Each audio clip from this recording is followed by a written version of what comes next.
Welcome back to Sudhi's cook house. Vishu പ്രമാണിച്ച് നമ്മൾ നല്ല നാടൻ ഉണ്ണിയപ്പത്തിൻ്റെ റെസിപ്പിയാണ് കേട്ടോ നിങ്ങളായിട്ട് ഷെയർ ചെയ്യാനായിട്ട് പോകുന്നത്. നല്ല പാളയം കുടം പഴമൊക്കെ ചേർത്തിട്ട് നാടൻ ഉണ്ണിയപ്പം എങ്ങനെ വീട്ടിൽ തയ്യാറാക്കാം എന്ന് നോക്കാം. അപ്പം നമുക്ക് ഒട്ടും താമസിയാതെ നേരെ വീഡിയോയിലേക്ക് കിടക്കാം. ഉണ്ണിയപ്പം തയ്യാറാക്കാനായിട്ട് ഞാനിവിടെ 2 കപ്പ് പച്ചരി കുതിർത്ത് വെച്ചിട്ടുണ്ട്. 2-3 മണിക്കൂർ നേരം കുതിർത്തതിന് ശേഷം വെള്ളമൊക്കെ നമ്മൾ തോർത്തി എടുത്ത് വെച്ചിരിക്കുകയാണ്. അടുത്തതായിട്ട് മധുരത്തിന് ആവശ്യമായിട്ടുള്ള ശർക്കരയാണ്. ഞാനിവിടെ ഒരു ഉണ്ട ശർക്കരയാണ് എടുത്തിരിക്കുന്നത്. അപ്പോൾ ഈ ശർക്കര നമുക്കൊന്ന് ഗ്രേറ്റ് ചെയ്തെടുക്കാം. ഗ്രേറ്റ് ചെയ്തെടുത്തിട്ടാണെന്നുണ്ടെങ്കിൽ നമുക്ക് പെട്ടെന്ന് തന്നെ വെള്ളത്തിൽ ഒന്ന് മിക്സ് ചെയ്തെടുക്കാനായിട്ട് പറ്റും. അതുകൊണ്ടാണ് ഞാനിങ്ങനെ ഗ്രേറ്റ് ചെയ്ത് വെച്ചിരിക്കുന്നത്. ഇനി ശർക്കര നമ്മളൊന്ന് കുറുക്കിയെടുക്കാനായിട്ടാണ് പോകുന്നത്. അതിനായിട്ട് നമ്മളിവിടെ ഒരു പാത്രം എടുത്തിട്ടുണ്ട്. ഇതിലേക്ക് നമ്മൾ ചിരകി വെച്ചിരിക്കുന്ന ശർക്കര ഇട്ട് കൊടുക്കുക.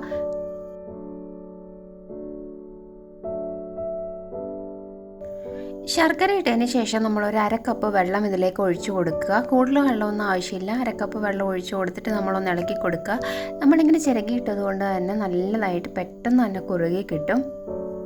ഇനി ഒരു 6-7 ഏലക്ക എടുക്കുക. അത് നമ്മളൊന്ന് ചതച്ചെടുക്കുക. എന്നിട്ട് നമ്മുടെ ഈ ശർക്കരയുടെ കൂട്ടത്തിലിട്ട് തിളപ്പിക്കുക. അപ്പം നമുക്ക് ആ ഒരു ശർക്കരയുടെ കൂട്ടത്തിൽ നമുക്ക് ഏലക്കയുടെ ഫ്ലേവർ നല്ലതായിട്ട് കിട്ടും.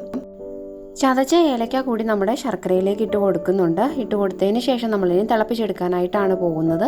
നമ്മളിത് ചിരകിയിട്ടത് കൊണ്ട് തന്നെ പെട്ടെന്ന് തന്നെ ഇത് ശരിയായിട്ട് കിട്ടും, നല്ലതായിട്ട് ലയിച്ച് കിട്ടും.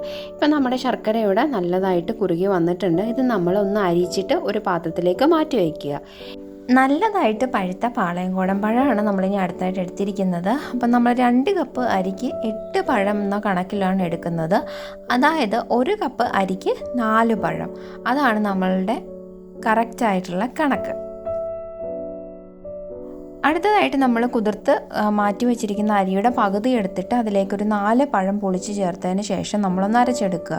അരച്ചെടുക്കുമ്പോൾ കുറച്ച് തരിയായിട്ട് അരച്ചെടുക്കുന്നതായിരിക്കും നല്ലത്. അങ്ങനെ ചെയ്യുമ്പോൾ ഉണ്ണിയപ്പം നല്ല കറക്റ്റായിട്ട് തന്നെ നമുക്ക് നല്ല സോഫ്റ്റായിട്ടും അതുപോലെ തന്നെ പുറമേ ക്രിസ്പി ആയിട്ട് നമുക്ക് കിട്ടും. അപ്പോൾ നമുക്ക് ഇതെല്ലാം കൂടി ചേർത്തിട്ട് ഒന്ന് അരച്ചെടുക്കാം. അങ്ങനെ ഒട്ടും വെള്ളം ചേർക്കാതെ നമ്മൾ പഴം മാത്രം ചേർത്തിട്ട് അരി ഇവിടെ അരച്ച് റെഡിയാക്കി വെച്ചിട്ടുണ്ട്. അപ്പം നമ്മളിതൊരു പാത്രത്തിലേക്ക് മാറ്റി കൊടുക്കുക. എന്നിട്ട് ബാക്കിയിരിക്കുന്ന അരിയും നമ്മൾ ഇതുപോലെ തന്നെ അരച്ചെടുക്കുക. അങ്ങനെ നമ്മൾ പഴം ചേർത്ത് മുഴുവൻ അരിയും ഇവിടെ അരച്ച് വെച്ചിട്ടുണ്ട്. അപ്പോൾ ഇനി ഇതിലേക്ക് നമ്മൾ ശർക്കര പാനി ചേർത്ത് കൊടുക്കാനായിട്ടാണ് പോകുന്നത്. പാനി കുറേശ്ശെയായിട്ട് ചേർത്ത് കൊടുത്തിട്ട് നമ്മളൊന്ന് ഇളക്കിയെടുക്കണം. കുറേശ്ശെ ചേർത്ത് ഇളക്കി കൊടുക്കാൻ പ്രത്യേകം ശ്രദ്ധിക്കണം. ഒരുപാട് അങ്ങ് ലൂസായി പോകാനും പാടില്ല. അതുകൊണ്ടാണ് അപ്പം എനിക്ക് മുഴുവൻ ശർക്കര പാനിയും ചേർക്കേണ്ടതായിട്ട് വന്നായിരുന്നു. അപ്പോൾ അത് കറക്റ്റ് മധുരവുമായിരുന്നു. നമ്മളിങ്ങനെ ചേർത്ത് കൊടുത്തിട്ട് കഴിയുമ്പോഴത്തേക്ക് ഇതുപോലൊരു സ്പൂൺ ഇട്ട് ചെയ്യുമ്പോൾ ഇതുപോലെ ഒഴുകി വരുന്ന പരുവത്തിൽ വേണം നമ്മൾ മാവ് കലക്കിയെടുക്കാനായിട്ട്. ഇപ്പം ഇച്ചിരി മാവ് കട്ടിയായിട്ട് വരുവാണെന്നുണ്ടെങ്കിൽ ശകലം വെള്ളം കൂടെ ചേർത്തിട്ട് നമുക്കൊന്ന് കലക്കിയെടുക്കാവുന്നതാണ്. ഇനി നമ്മൾ ഈ മധുരത്തിന് ഒരു ചെടുപ്പ് മാറാനായിട്ട് ഒരു നുള്ള് ഉപ്പും കൂടെ ചേർത്തിട്ട് നല്ലതായിട്ട് ഇളക്കി കൊടുക്കുന്നുണ്ട്. നമ്മൾ എന്ത് മധുര സാധനങ്ങൾ തയ്യാറാക്കിയാലും ഒരു നുള്ള് ഉപ്പ് ചേർത്ത് കൊടുക്കുകയാണെങ്കിൽ ആ ഒരു ചെടുപ്പ് നമുക്ക് മാറിക്കിട്ടും. അങ്ങനെ നമ്മൾ മാവ് ഇവിടെ ഇളക്കി റെഡിയാക്കിയിട്ടുണ്ട്. ഇനി നമ്മളിത് അടച്ചു വെച്ചിട്ട് ഒരു 6 മണിക്കൂറെങ്കിലും നമ്മൾ റെസ്റ്റ് ചെയ്യാനായിട്ട് വെക്കണം. അങ്ങനെ ഇപ്പോൾ ഏകദേശം ഒരു 6 മണിക്കൂർ കഴിഞ്ഞിട്ടുണ്ട്. അപ്പം നമ്മുടെ മാവ് എല്ലാം ഒന്ന് റെഡിയായിട്ട് വന്നിട്ടുണ്ട്. ഇനി നമുക്ക് ഉണ്ണിയപ്പം ചുട്ടെടുക്കാനായിട്ടാണ് പോകുന്നത്. അതിന് മുന്നേ ആയിട്ട് നമ്മൾ കുറച്ച് കാര്യം കൂടെ ചേർത്ത് കൊടുക്കാനുണ്ട്.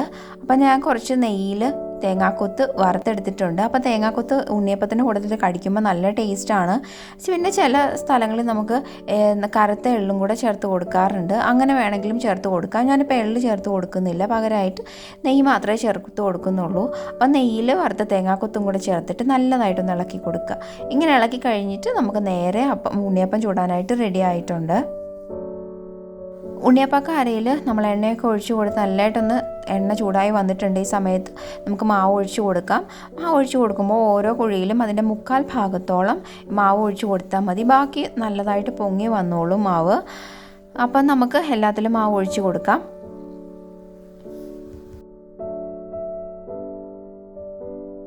മാവ് ഒഴിച്ചെടുത്ത് കഴിയുമ്പോൾ ഒരു സൈഡ് ഒന്ന് റെഡിയായി വരുമ്പോഴത്തേക്ക് തിരിച്ചിട്ട് കൊടുത്ത് നമുക്കൊരു അരിപ്പയിലേക്ക് കോരിയെടുക്കാം. ഞാനിങ്ങനെയാണ് സാധാരണ ചെയ്യാറുള്ളത്. അരിപ്പയിലേക്ക് കോരി ബാക്കി ചീനച്ചട്ടിയിൽ ഇട്ടിട്ട് റെഡിയാക്കി എടുക്കുകയാണ് ചെയ്യുന്നത്. അപ്പോൾ അങ്ങനെ ചെയ്യുമ്പോഴത്തേക്ക് നമുക്ക് കുറച്ചും കൂടെ സമയം പെട്ടെന്ന് ലാഭിച്ചെടുക്കാനായിട്ട് പറ്റും.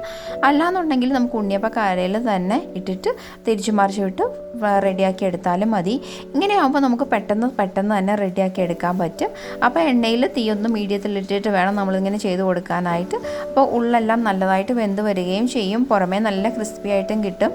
അങ്ങനെ നമ്മളുടെ എണ്ണയിൽ കിടന്നിട്ട് ഉണ്ണിയപ്പത്തിൻ്റെ കളറൊക്കെ നല്ലതായിട്ട് മാറി വരുന്നുണ്ട്.